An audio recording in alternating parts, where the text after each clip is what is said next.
ሰላም ልጆችዬ፣ ዛሬ አንድ አስደናቂ ነገር እናውቃለን። ሰማይ ላይ የሚበር ግዙፍ ማሽን አይታችሁ ታውቃላችሁ አይደል? አውሮፕላን ከመፈጠሩ በፊት ሰዎች በሰማይ ላይ መብረር በጣም ይመኙ ነበር። ድሮ ሰዎች ሰማይ ላይ የሚበሩ ወፎችን እያዩ እኛም እንደ ወፍ ብንበር ምንኛ ደስ ይል ነበር ብለው ይመኙ ነበር።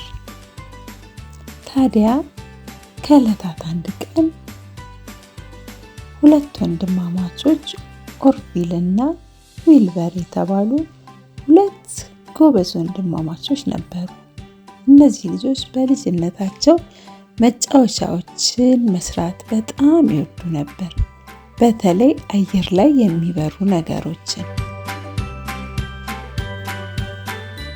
በሰማይ ላይ ወፎች ሲበሩ ማየት በጣም ያስደስታቸው ነበር።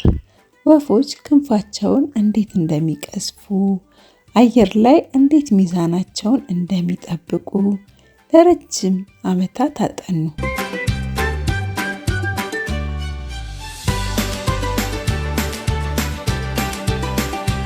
በመጨረሻ ከእንጨትና ከጨርቅ የተሰራች ትንሽዬ አውሮፕላን ሰሩ።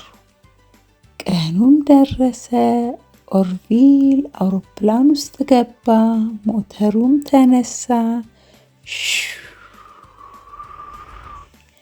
አውሮፕላኗ መሬት ላይ ሮጠችና ተነሳች።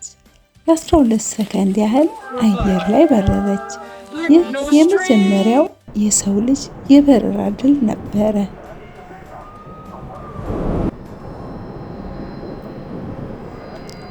ከዛች ትንሽ አውሮፕላን ጀምሮ ልጆችዬ ዛሬ የምናያቸው ግዙፍ አውሮፕላኖች ተፈጠሩ። አሁን ከአንድ ሀገር ወደ ሌላ ሀገር በሰዓታት ውስጥ መብረር እንችላለን። ልጆችዬ እናንተም እንደነዚህ ወንድማማቾች ማንኛውም ነገር በጽናት ካጠናችሁትና ደጋግማችሁ ከሞከራችሁት ወደፊት ታላላቅ ነገሮችን መፍጠር ትችላላችሁ ማለት ነው። ልጆችዬ ዛሬ ይህንን ያዘጋጀውላችሁ፣ በሚቀጥለው ደግሞ ሌላ ነገር አዘጋጅላችሁ እመጣለሁ። ደህና ቆዩ።